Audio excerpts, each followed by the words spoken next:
कि मैं मेरा परिचय करा दूं। मैं कुरैश बिरादरी से हनीफ हाजी धरटगांव वाले का लड़का हूं। मेरे यहाँ बिरादरी के ज़िम्मेदार लोग बैठे हुए हैं और 2024 का जो इलेक्शन हुआ, हमने आसिफ साहब का इलेक्शन लड़े। आसिफ साहब ने इलेक्शन बहुत ज़्यादा मेहनतों के बाद भी इलेक्शन हार गए। अब उसकी वजह जो भी हो, लेकिन अब आगे एक इलेक्शन अपने पास कारपोरेशन का है, तो साहब का हमारा बैठ के मशवरा ऐसा हुआ कि यार कारपोरेशन में अपना मेयर कैसे बैठाना। अब मेयर बैठाने के लिए उम्मीदवार भी वैसा होना, क्योंकि होता अक्सर क्या है, हर इलाके में 10-10, 20-20 उम्मीदवार रहते, लेकिन वार्ड वालों की पसंद कुछ और रही थी, लीडर की पसंद कुछ और रही थी। लेकिन साहब का पूरा सर्वे के बाद ये हुआ कि यार जब तक वार्ड वाले हमको कुछ बोलेंगे नहीं, या वार्ड की जो पसंद आएंगी वार्ड वालों के ऊपर ही फैसला लिया जाएगा।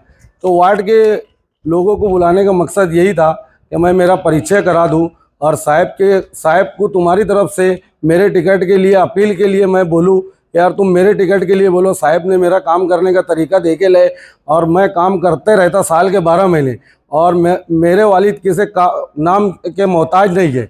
अब काम करने के लिए एक प्लेटफॉर्म की ज़रूरत है, तो वो प्लेटफॉर्म के लिए मैं सियासत में आना चाहता। और सभी लोगों से मेरी एक रिक्वेस्ट है कि यार मेरे लिए साहब से टिकट की मांग करो, और मैं अगर मेरे से कोई अच्छा उम्मीदवार होगा तो तुम उसकी बात करो।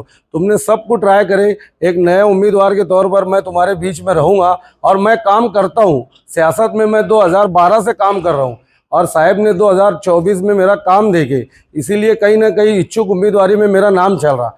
इसीलिए मैं सब लोगों का, जो लोग यहाँ आए, सबका शुक्रिया अदा करता हूँ और सबसे रिक्वेस्ट करता हूँ कि तुम मेरे लिए, मैं इच्छुक उम्मीदवार हूँ, मेरे लिए साहब से तुम रिक्वेस्ट करो। अगर मेरे से कोई अच्छा उम्मीदवार होगा तो साहब बिला झिझक उसका टिकट दे, मैं साहब के साथ में उसका काम करने के लिए तैयार हूँ। इतना ही बोल के मैं अपनी बात खत्म करूँ। तो साथियों, हमें जो है ये तन्हा आदमी को जो है साथ में लेकर चलना है और ताकत बन के जो है ये टिकट भी दिलवाना है और भारी मतदान से जो है इन्हें चुनकर लाना है। इस बात ऐसी ख्वाहिश है तमाम वर्करों की, जिम्मेदार की, कि जो हो गया सो असम्मति नहीं हो गया, लेकिन कम से कम कारपोरेशन चुनाव पूरी अक्सरियत से जीतो और नदी के इस पार का मेयर बनाओ, ऐसी हमारी ख्वाहिश है। और रही बात नहीं माजी साहब, उन्होंने हम सबको याद किया, वो उम्मीदवारी के लिए दौड़ में बहुत तेजी से लगे हैं, लोगों को जोड़ रहे, कर रहे। पार्टी जिसको भी टिकट देगी, चाहे नहीं माजी मिलेगा और किसको करेगा, तो जो मेहनत करेगा वो फल पाएगा, जो लोगों को जोड़ लेगा। पार्टी की अक्सरियत इसके लोगों, वर्करों की, आवाम की रहेगी, पार्टी उसके असर पे हाथ रखने वाली